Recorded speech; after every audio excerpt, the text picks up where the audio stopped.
Bienvenue sur Trouver sa voie. Je suis Alban Mas, coach en évolution professionnelle et je te partage ma méthode pour construire ta carrière. Ce podcast reprend en replay les lives qui ont lieu tous les jeudis sur LinkedIn, YouTube et Twitch, avec des tutos, des conseils et surtout plein d'invités inspirants. Je te souhaite une très bonne écoute.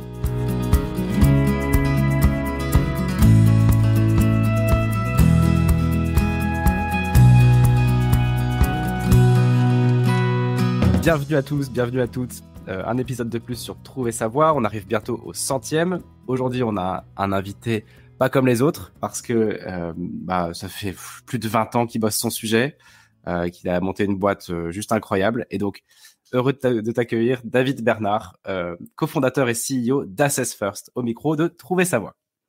Ravi, salut Alban. Donc David, je suis David Bernard, donc je suis psychologue du travail de base, donc spécialisé en psychologie quantitative.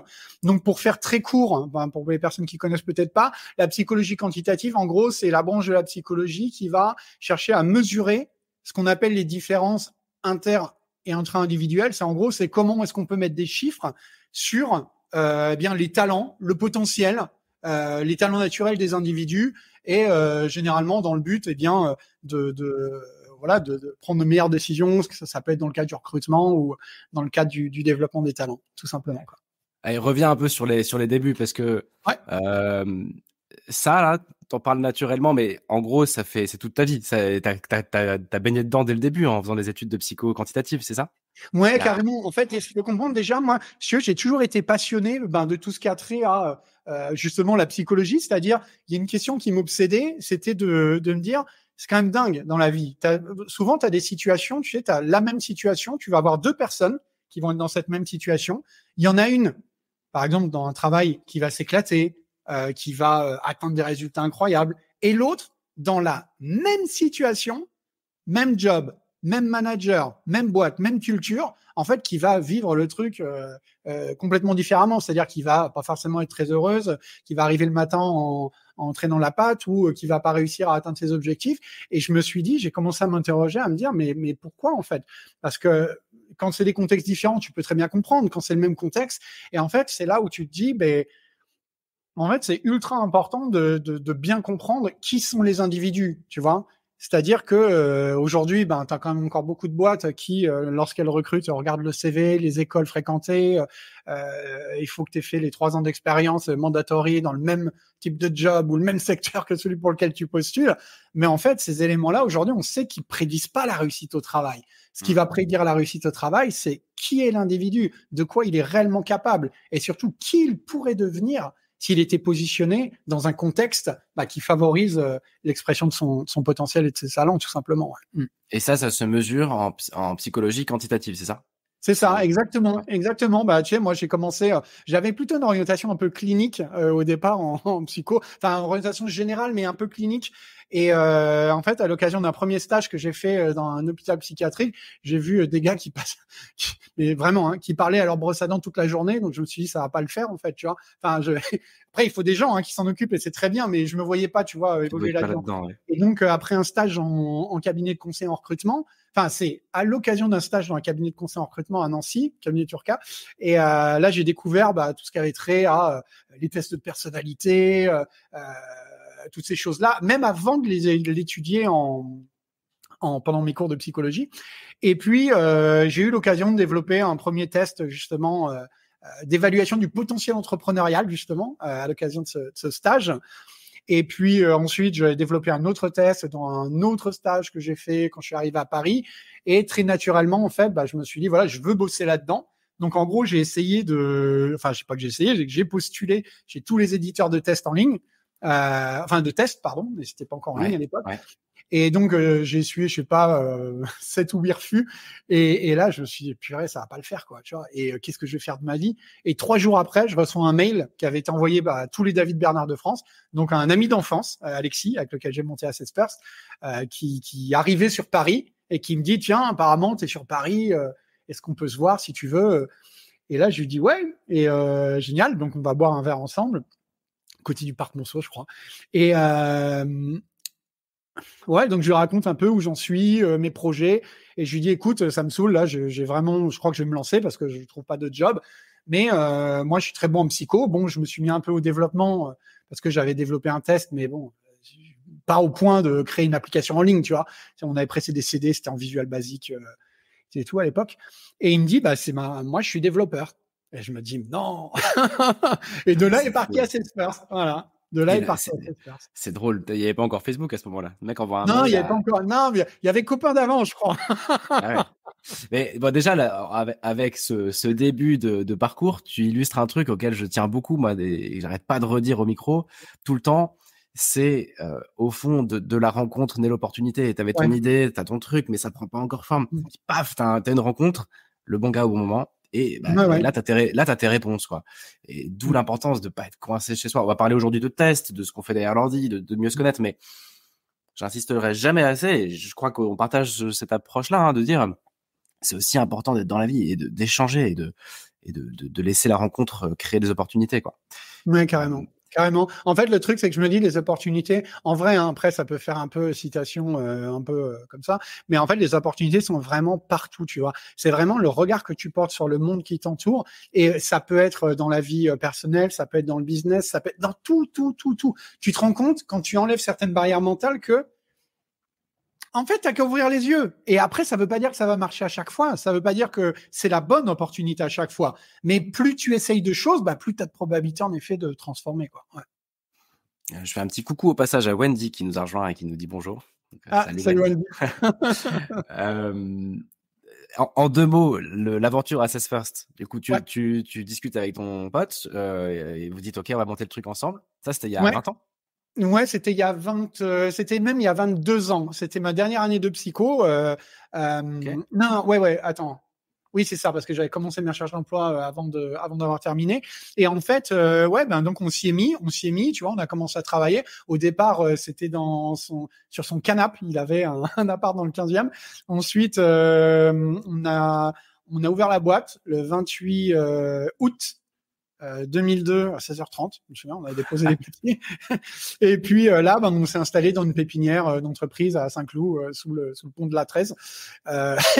Et en fait, ça n'a pas été si simple que ça, tu vois, parce qu'à l'époque, les soft skills, recrutement sur le potentiel, aujourd'hui encore, tu sais, des fois, ça commence à être un peu trendy, mais là, tu avais plein de boîtes qui nous disaient quand on les appelait, mais c'est quoi ce délire? Non, on s'en fout. Enfin, moi, je recrute pas des potes, j'ai pas besoin de regarder leur perso, je recrute des compétences. Ou alors, quand on disait, on a des outils pour évaluer la perso, non, mais le test, c'est mon cerveau, en fait.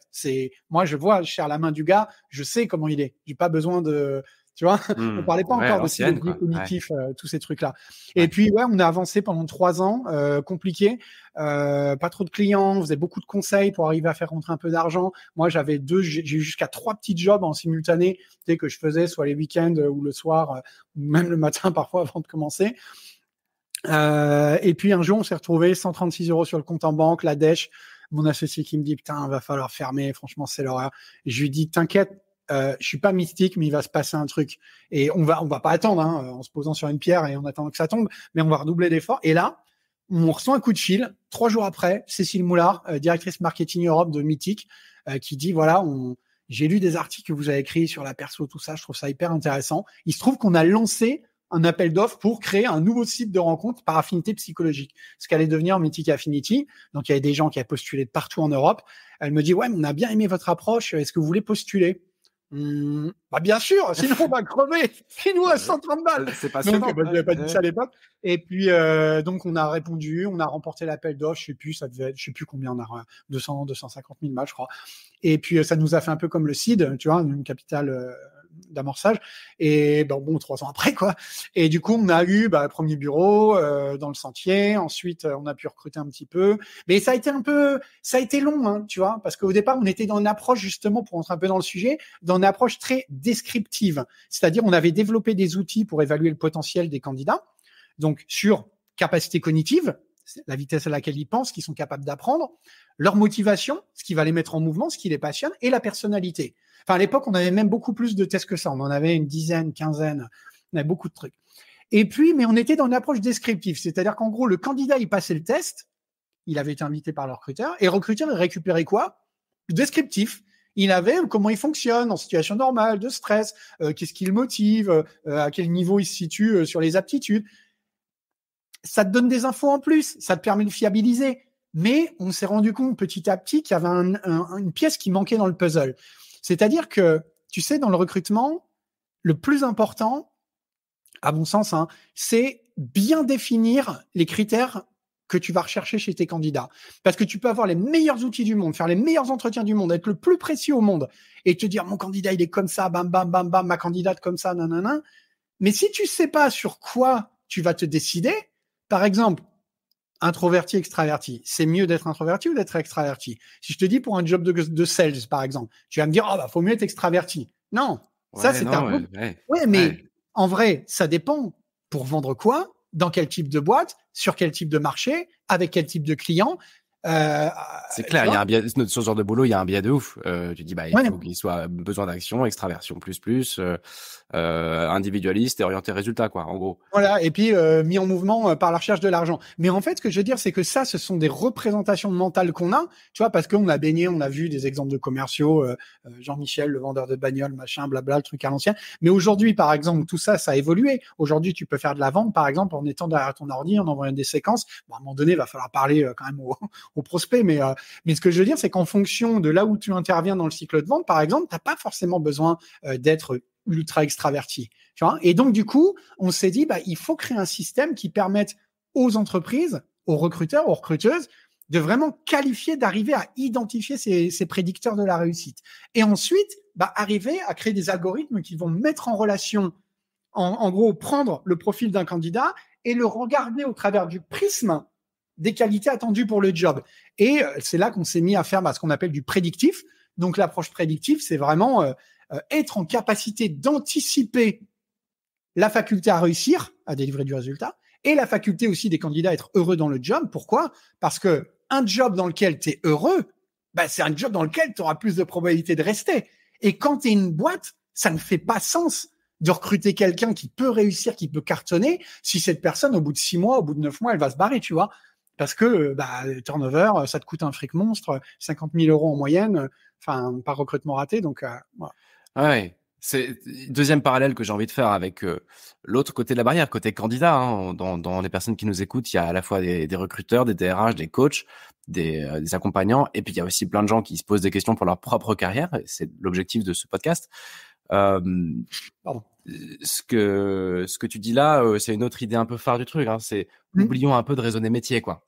C'est beaucoup plus fin que ça et tout le monde peut diriger une boutique ou être commercial ou marketeur ou alors, est-ce que tout le monde peut l'être, justement?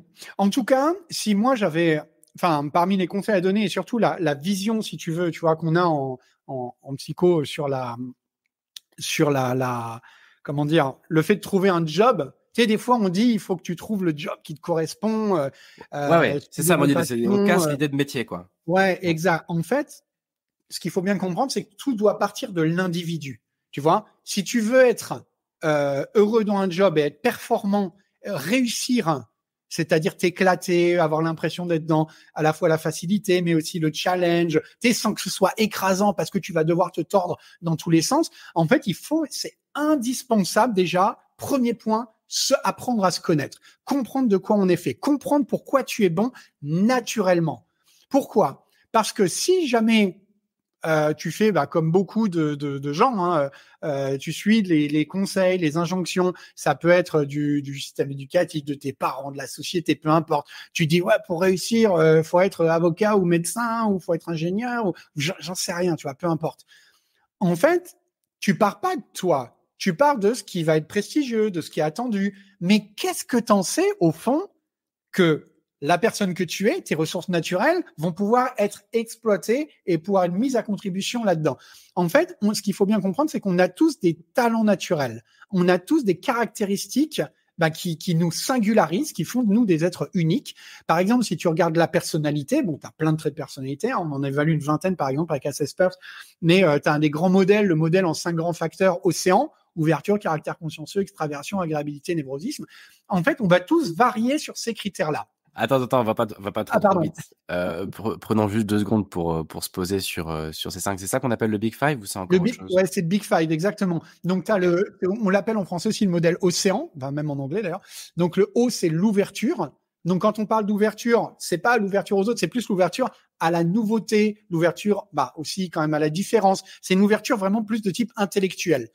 Tu vois, par exemple, tu as des gens qui sont très curieux, qui sont créatifs, innovants, et t'en as d'autres à l'opposé, qui vont être très conventionnels, très voilà. Et après, tu as le C de caractère consciencieux. Donc ça, dedans, tu vas avoir différents sous-facteurs. Mais en gros, est-ce que tu es carré, tu as le sens du détail, tu es organisé, tu es méticuleux, consciencieux. Tu as aussi la persévérance, tu as le sens du travail, du devoir, du travail bien fait. Ensuite, tu as le E d'extraversion. Donc là, on est plus dans la sociabilité, la capacité à faire le premier pas pour aller à la rencontre de l'autre.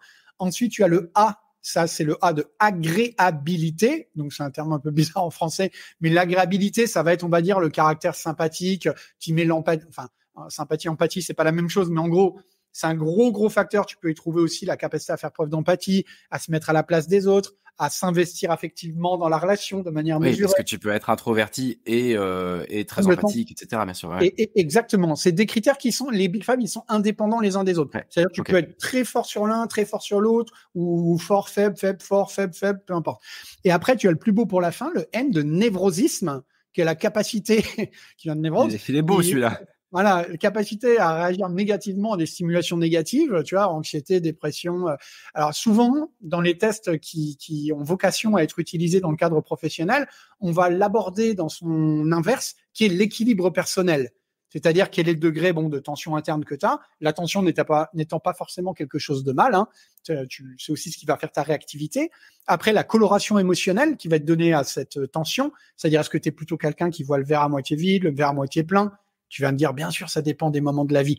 Mais on a tous des lunettes colorées différemment. Tu as des gens, ils ont des lunettes roses. Tu vois, ils voient toujours l'opportunité. Par exemple, même quand ça va pas, tu as la tête dans le mur, tu as l'arbre qui t'est tombé sur la tête. Tu te dis, hey, c'est pas grave. Moi, par exemple, je sais que j'ai un peu tendance à être comme ça. Mais et tu as des gens qui, d'un autre côté, alors ça veut pas dire que c'est mal, tu vois, souvent on dit, ils sont pessimistes. Non, c'est ce qu'on appelle de l'ultra-réalisme, qui permet aussi d'anticiper les problèmes bien avant qu'ils surviennent. Moi, j'ai des gens dans ma boîte chez Assessors qui sont comme ça, par exemple, et c'est inestimable. Si tu veux, si t'es avec que des zinzins comme moi, par exemple, chez Assessors, la boîte, je pense que je sais pas où on en serait, quoi. Attends, et juste ces critères-là, tu vas perdre ton idée à force que je te coupe, mais tant pis, je le tente quand même. Oui. Ces critères-là, innés, acquis, c'est quoi? C'est des croyances héritées de l'enfance? C'est un mélange de tout ça? En fait, alors, très intéressante question. En fait, il y a pas mal d'études qui ont été réalisées, notamment sur des jumeaux, des faux jumeaux, des vrais jumeaux, élevés ensemble, élevés séparément.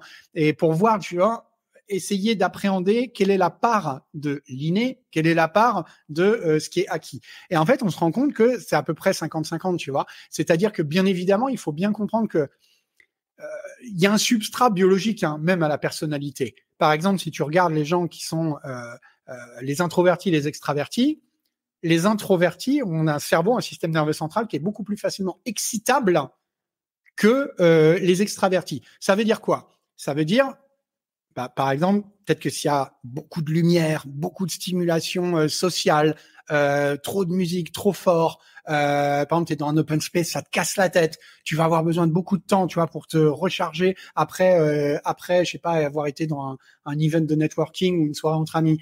Tu as besoin. Ça veut dire que comme ton environnement, comme ton système nerveux, il est très facilement excitable, tu vas essayer de minimiser ça, tu vois. Alors que si tu es extraverti, par exemple, moi, je pense que j'ai un système nerveux pas très excitable. Du coup, je suis obligé d'aller chercher la stimulation tout le temps, tu vois. Donc, tu vas faire la part biologique du truc, à la limite, quoi. Exactement. Donc, tu as ce substrat biologique, et ceci pour plein de traits de personnalité. Et après, tu as un environnement dans lequel tu vas grandir, tu vois. Tu vas avoir tes expériences. Tu vas avoir ta culture qui va aussi te dire que ça c'est bien de le faire, ça c'est pas bien de le faire. Et donc, soit tu es dans un environnement qui va favoriser, si tu veux, qui va stimuler le potentiel que tu as déjà de base, tu vois, qui va un peu dans le sens de la pousse, ou soit au contraire qui va le réprimer, tu vois. Et donc, après, ça va donner des gens qui vont soit être complètement dans leur naturel, complètement un peu extrême, mais dans le bon sens du terme. C'est-à-dire qu'ils vont être pleinement eux-mêmes. Et ces gens-là, souvent, auront tendance à rechercher des environnements, même si ça serait bon pour tout le monde dans l'absolu, mais ceux-là, plus facilement que les autres, vont s'autoriser à être dans des environnements qui leur correspondent. et d'autres qui des fois sont un peu, tu sais, ont l'impression de vivre une vie un peu à contre-emploi, quoi, tu vois.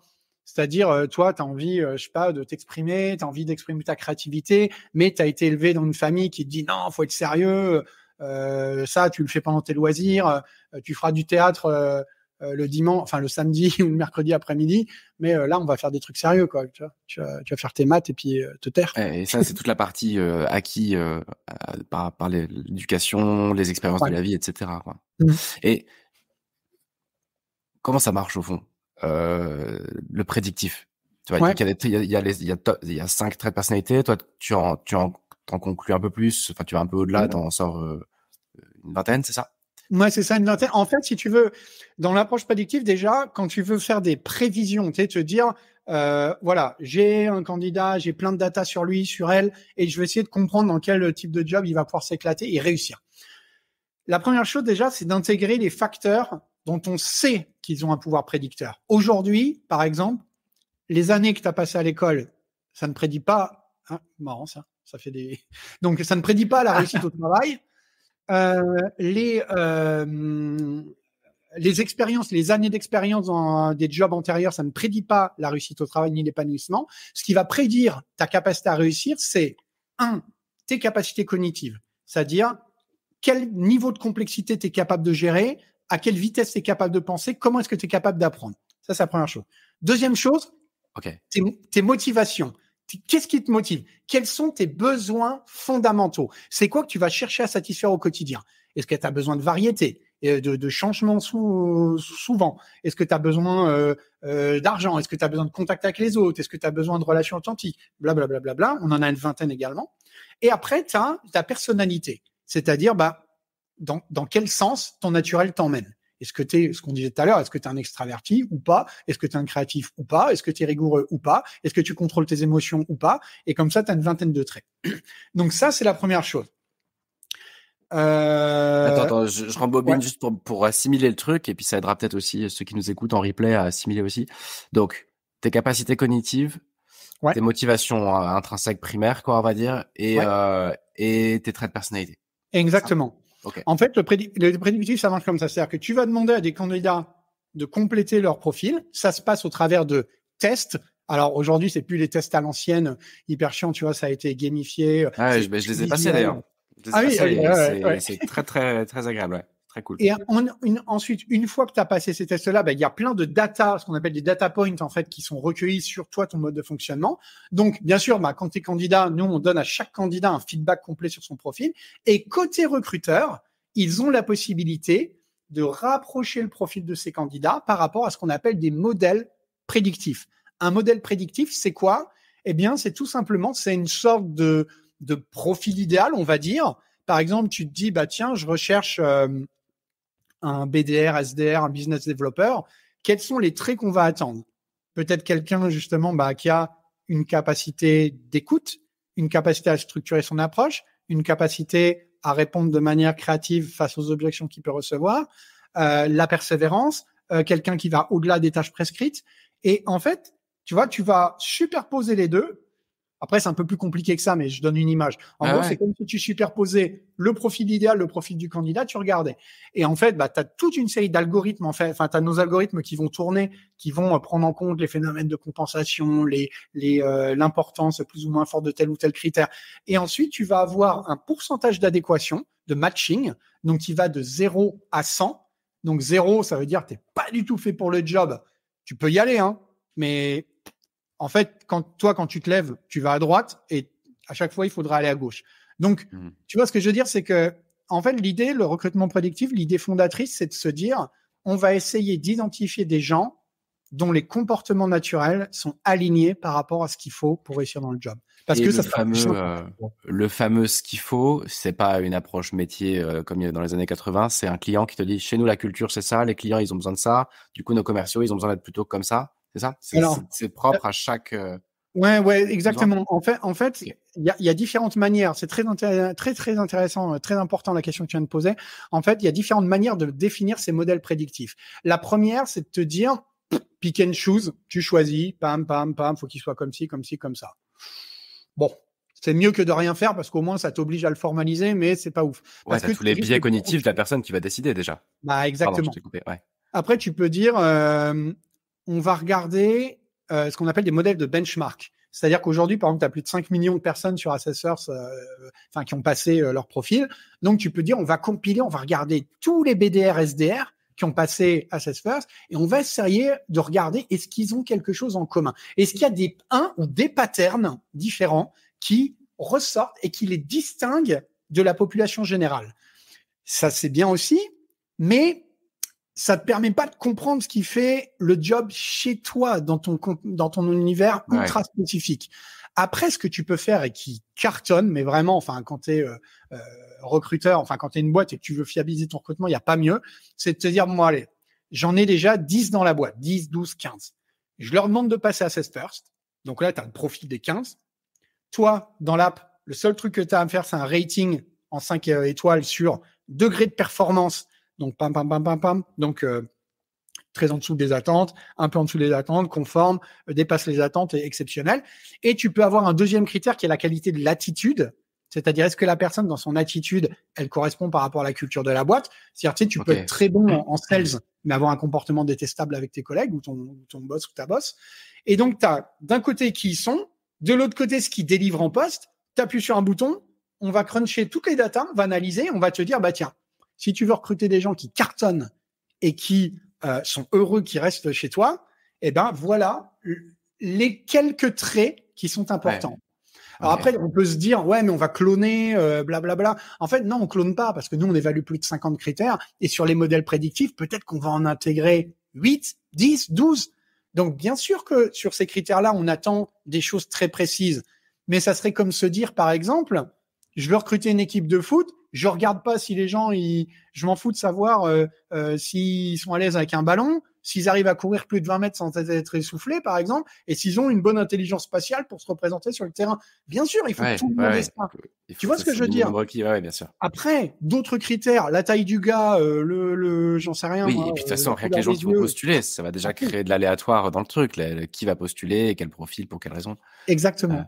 On a un peu de questions sur le chat. Alors, je les publie. Une question sur un pourcentage de marge d'erreur. Ouais, on estime après ça dépend de ton modèle prédictif, ça dépend de sur combien de gens tu as construit ton modèle, mais en moyenne c'est 85% de fiabilité. C'est-à-dire tu as 15% de cas où peut-être que tu avais dit la personne elle va cartonner, elle marche pas mal, mais elle est plus vers la moyenne. Tu te dis oui la personne. Alors après ce qui est plus compliqué c'est de se dire la personne a un score très faible parce que tu as peu de gens qui vont recruter des collaborateurs à 30%. Enfin, des futurs collaborateurs à 30%. Mais après, ce qu'on fait quand même, c'est que quand on réalise l'étude en interne, en amont, on peut le savoir, tu vois. C'est-à-dire qu'une fois que tu as fait le modèle, tu peux réutiliser sur les gens qui sont dans la boîte et te dire, est-ce que, en gros, ça retrouve bien le modèle? Ceux qui réussissent, ils ont des bons scores. Ceux qui sont plus à la ramasse, entre guillemets, ils ont des scores en dessous de 40%, quoi. Mais ouais, et 85%, il faut se dire, c'est quand même très, très, très élevé. On n'est pas dans une science exacte, hein. Enfin, je veux dire, bien sûr, une science exacte. Ce que je veux dire, c'est qu'on est sur la matière humaine, quoi. Donc, comment elle s'interprète ta stat? 85% de gens qui restent plus de 3 ans, 85%, ça veut dire, quand tu fais le pronostic qu'une personne va réussir, par exemple, au plus haut niveau, tu as 85% de chance pour que la prédiction s'exécute. Tu vois, se réalise. Quand tu dis la personne va réussir moyennement, tu as 85%. Donc, tu as 15% de chance, soit qu'elle réussisse pas, soit qu'elle réussisse. Et c'est un peu la marge d'erreur, si tu veux. D'accord. Est-ce que tu appelles réussir, tu demandes à ton client de mesurer ça a posteriori, tu vois? Alors là, oui, bien sûr. Ouais. C'est-à-dire que en gros, tu as plusieurs indicateurs. Les indicateurs qu'on va suivre avec nos clients quand on réalise des projets prédictifs, c'est premier indicateur, tu vas avoir ce qu'on appelle le time to perform, c'est-à-dire le temps qui est nécessaire à la personne pour qu'elle fasse son ramp-up, tu sais, sa montée en puissance par rapport à son job. Ensuite, tu vas avoir la performance maximale qu'elle est en capacité à délivrer. C'est-à-dire une fois qu'elle a fait son ramp-up, tu sais, tu as des gens, ils sont 95%, 100% des objectifs. Tu en as qui sont à 120 de manière consistante. Tu en as qui sont à 80. Bon, voilà. Et ensuite, tu as d'autres indicateurs qu'on va prendre en compte. C'est par exemple la rupture de la période d'essai. Est-ce que la personne est toujours là à 3 mois? Est-ce qu'elle est toujours là à 6 mois? Est-ce qu'elle est toujours là ensuite, une fois que c'est confirmé, 9 mois, 12 mois, 18 mois, 24 mois, 36 mois, 48 mois. Et en fait, on va suivre des cohortes de personnes et pouvoir se dire, bah tiens, affiner au fil du temps également, avec le temps, se dire, bah on a pu affiner. Par exemple, il y a des gens qui ont commencé avec des turnovers à 40%, qui sont descendus à 20%, ensuite qui descendent à 17, 18%. Mais après, on explique toujours à nos clients, hein, c'est pas non plus the silver bullet, tu vois, c'est pas l'arme magique. Évidemment. D'ailleurs, à un moment donné, il y a l'intégration, comment les gens sont managés, ta politique de rémunération. Mais si tu fais ça à peu près de manière pas trop au crâne, on va dire, bah derrière, si les gens que tu vas faire rentrer, c'est fondamental en fait. Fondamental. On a une deuxième question de Benjamin qui nous renvoie un peu d'ailleurs au cœur du podcast. On est en train de dériver un peu, c'est bien, ça nous ramène au cœur du sujet. Dans l'autre sens, nous on parle ici de comment tu drives ta carrière. Donc quelqu'un qui se dit bah voilà, j'ai envie d'avancer vers une carrière où j'ai envie d'être de plus en plus payé à être moi-même. Pardon, je vais y arriver. Donc pour ça, il faut que je comprenne qui je suis, comment je suis naturel, et puis que je puisse cruncher ça avec des carrières, j'imagine. Bah en fait, c'était d'ailleurs la deuxième partie de notre échange, hein, on devait parler de ça. Donc merci Benjamin, tu nous ramènes un peu au cœur du sujet, et j'ai envie de te poser la question du coup sous d'autres termes, qui est plutôt quel conseil tu nous donnerais? Toi qui as cette approche-là recrutement, je crois qu'au fond les boîtes vous sollicitent aussi pour de la fidélisation. Mais là on change d'univers, c'est plus un DRH, un manager, CEO, c'est plutôt nous. Oui, des gens, en fait. Comment on fait pour driver notre carrière en partant de ces modèles-là qui existent? Quels conseils tu peux nous donner? Bah, en fait, la première chose à faire, c'est, encore une fois, hein, c'est déjà de se connaître. Parce que toutes les décisions, généralement, qui parlent de nous-mêmes, tu vois, ce sont des décisions qui vont nous permettre, si on prend nos décisions en fonction de ça, on va mener une vie beaucoup plus cohérente, beaucoup plus alignée. Première chose que je ferais, moi, je dirais, bah, faites de l'introspection, posez-vous les bonnes questions. Alors, ça peut commencer, bien évidemment, par, typiquement, ils vont sur Assess First, ils s'ouvrent un compte gratuit, je suis candidat, boum, ils complètent leur profil. Et ça va leur permettre, franchement, tu sais, on reçoit toutes les semaines des feedbacks, des dizaines de feedbacks de candidats qui nous disent, c'est un délire ce que vous avez créé, c'est incroyable. C'est-à-dire qu'à un moment donné, tu vas passer 25, 30 minutes, max 25 minutes à compléter ton profil, et à la fin, tu vas avoir tout un compte rendu sur quels sont tes talents, tes points forts, tes axes de dev, la culture qui te conviendrait, le style de management que tu auras le plus de probabilité d'exprimer si jamais tu es en position de manager, celui auquel tu répondrais le plus favorablement, qui te convient le mieux. En fait, plein d'infos qui permettent de mettre des mots sur qui tu es. Parce qu'en fait, on n'est pas toujours en train de se poser ces questions-là, tu vois. Si je te demande c'est quoi tes points forts, la question à la con, la composante d'entretien des fois, tu vas penser à 2-3 trucs, mais tu vas pas penser à tout. Et ce qui est encore plus important, c'est les motivations. Qu'est-ce qui te motive? Quels sont tes besoins fondamentaux? Si tu poses cette question à quelqu'un, dans 95% des cas, il te répondra par ce qu'il ne veut plus, ce qu'il ne veut pas, ce qu'il n'aime pas. Par exemple, moi je veux plus bosser avec un manager comme ça. Je sais que ce secteur d'activité, j'aime pas du tout. Ouais, mais tu veux quoi? C'est pas parce que tu sais que tu ne veux pas partir, je sais pas moi, à Bali et à New York par exemple en vacances, que tu sais où tu vas pouvoir partir en vacances. Ça, là, c'est la même chose. C'est tout le cœur de mon métier, de passer de je ne veux plus ça à mais qu'est-ce que tu construis? Exactement.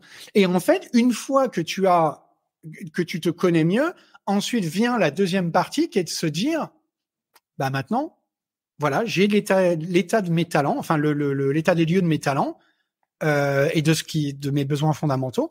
Faut se poser la question, où est-ce que je pourrais tirer parti de ces talents? Où est-ce que ça va être valorisé? Tu vois, dans quel type de job, dans quel type de culture?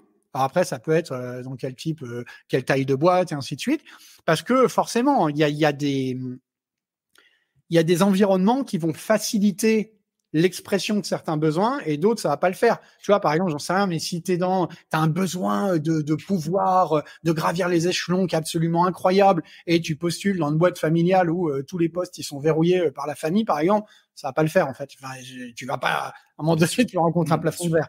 Tu vois. De la même manière, si pour toi, avoir des relations authentiques, épanouissantes, des relations vraies, par exemple, avec les autres, c'est très, très, très important. et que tu te diriges systématiquement dans des carrières où c'est pas ce que tu as en fait, tu vois, parce que tu es obligé de mentir à tes clients ou de faire n'importe quoi, de filouter, tu seras pas heureux en fait.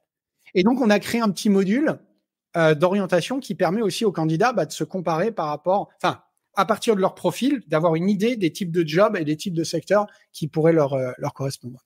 Ok, merci, je pense que ça répond à la question.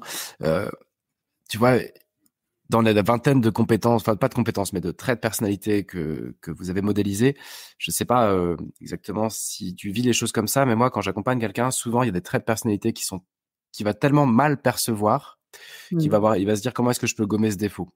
Dans le lot en vrac, il y a individualisme, il y a introversion, il y a sensibilité émotionnelle, évidemment. Ouais. Je travaille contre ma sensibilité. J'essaie de sortir un peu plus de mon trou. J'essaie de penser un peu plus aux autres. Et en fait, tout ça, non, ton potentiel est ailleurs.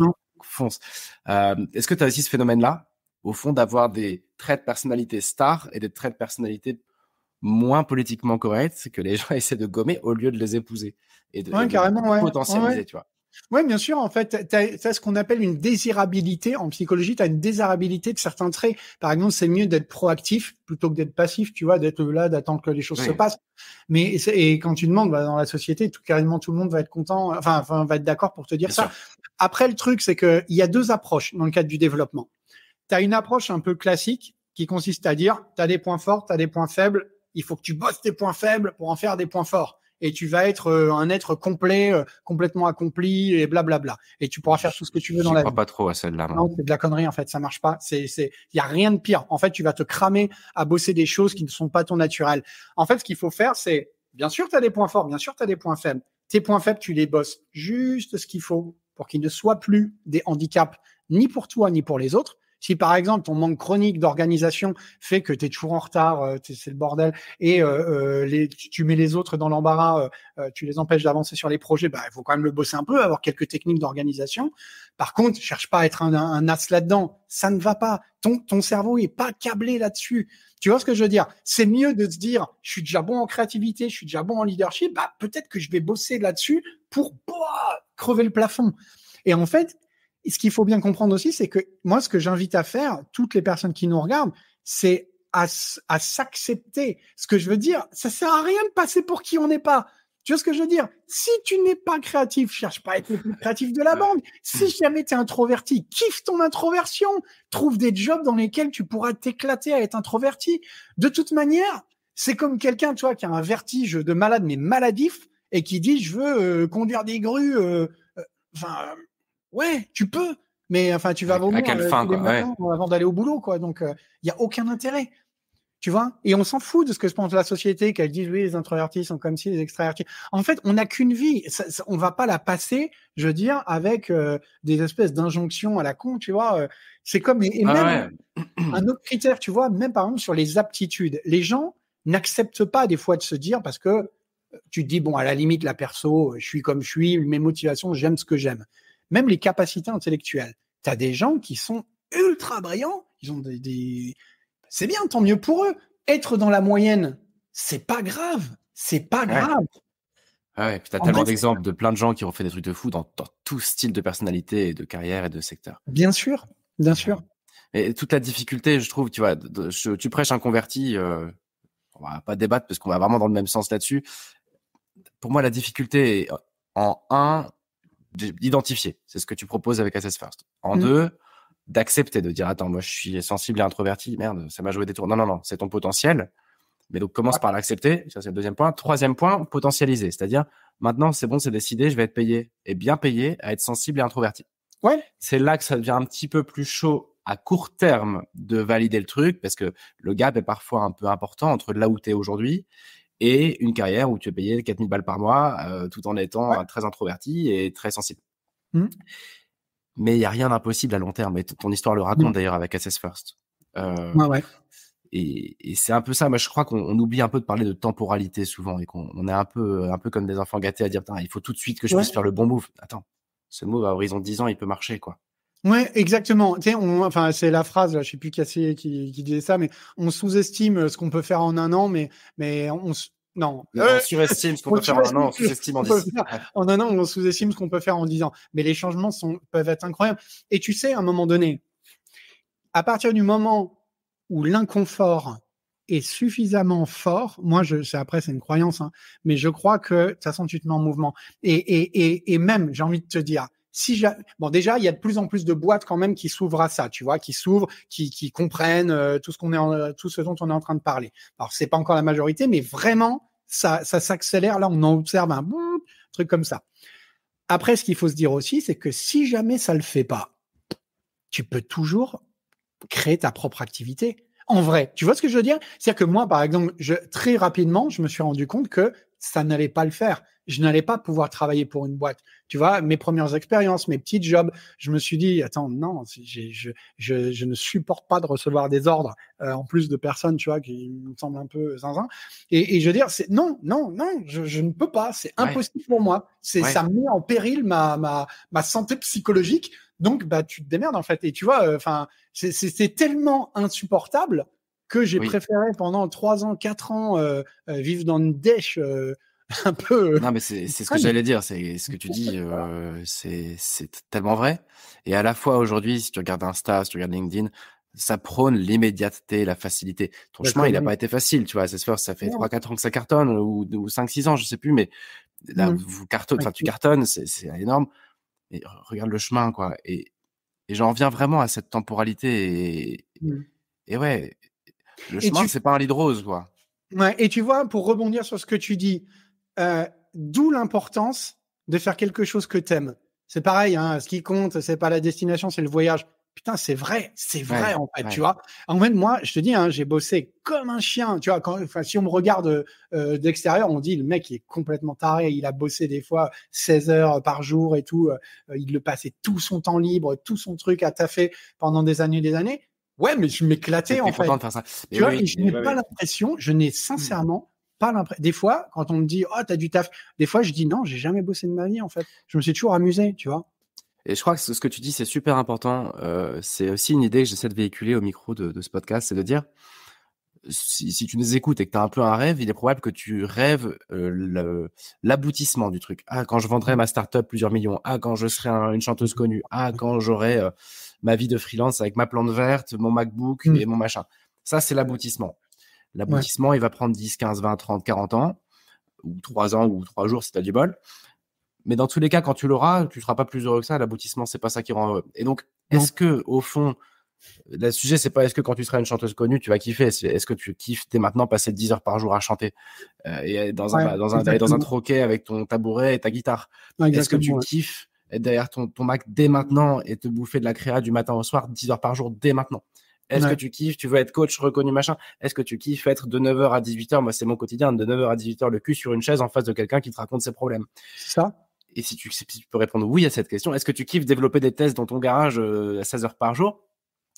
Ça, c'est pour toi. Si tu peux répondre oui à cette question, je crois que c'est que le chemin est OK. Et l'aboutissement, il va venir un jour, quoi. Ouais, carrément. Et on est focus aboutissement, tu vois. On est toujours focus sur l'aboutissement. Ouais, parce que de toute façon, tu sais, hein, pour reboucler avec le sujet, c'est que, en fait, dans les motivations, il y a 2 types de motivations. Tu as des motivations qu'on appelle intrinsèques et des motivations extrinsèques. Extrinsèques, ça va être, par exemple, l'argent, le statut, tu vois, des choses comme ça. Ouais, ça te fait plaisir sur le coup, tu vois. Mais c'est surtout des facteurs, si t'en as pas assez, tu risques d'être démotivé, mais au-delà d'un certain seuil, c'est pas ça qui va qui va te faire avancer. Par contre, les motivations intrinsèques, c'est en fait ce qui fait que tu pourrais continuer à faire ton job même si tu n'étais pas payé. Bien sûr, on vit dans une réalité. À un moment donné, tu as besoin de bouffer, tu as besoin d'avoir un toit sur ta tête, je te chauffer et tout. Mais ce que je veux dire, c'est qu'il faut bien faire la distinction entre les deux. Parce qu'en effet, tu peux partir en tête, surtout si t'as pas trop d'argent. Par exemple, au départ, tu dis ouais, mais moi je galère. Nanana. Je me souviens, moi j'étais comme ça au début de mes études, à la fin de mes études. Tu vois, et j'ai comme beaucoup quoi. Tu te dis ouais, le jour où je gagnerai plein d'argent, je serai super content et tout. Et un jour, bah tu commences à pouvoir te payer confortablement, très confortablement. Après, tu as des éléments dans la vie de ta boîte qui fait que tu prends une montagne d'oseille sur la tête. Et moi, je me souviens, ça m'est arrivé et je revenais du Monop, là, j'étais à Nice, et je reçois le tu sais, je regarde ma notif, j'ai eu une somme extraordinaire et je l'ai regardé, je me suis dit, ah, cool. Puis je l'ai remis. Bah, j'étais toujours dans la rue avec mes sacs de chez Monop, tu vois. Tu rentres et en fait, au fond, je me rends compte, ça n'a rien changé. Ça n'a rien changé. Alors si c'est plus facile pour certains trucs, tu vois, ça te donne du confort, des choses comme ça. Mais tu vas pas manger 7 steaks par jour, tu vas pas, mettre des paillettes d'or dans ton café le matin. Enfin, il faut faire ce qu'on aime, quoi. Tu vois, c'est fondamental. Parce que sinon, après, enfin, on en parlait un petit peu en off tout à l'heure, mais t'as plein de gens qui finissent leur boîte, enfin, qui vendent leur boîte, qui terminent en dépression, qui sont totalement sous l'eau.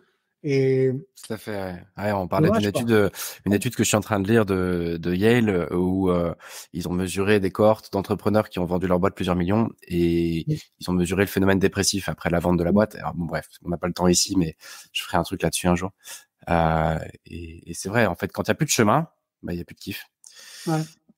Bon, bah on a déjà cramé le chrono. On avait le droit à 45 minutes. On a fait 10% de ce qu'on voulait faire, mais on s'est bien marré. J'ai l'impression que c'est passé en 5 minutes. Ouais, mais ceux qui nous écoutent, ça fait déjà 45 minutes qu'ils sont là. Okay. On prenne soin d'eux. En tout cas, bravo. Bravo pour tout ce que tu as mis, tout ce que tu as créé.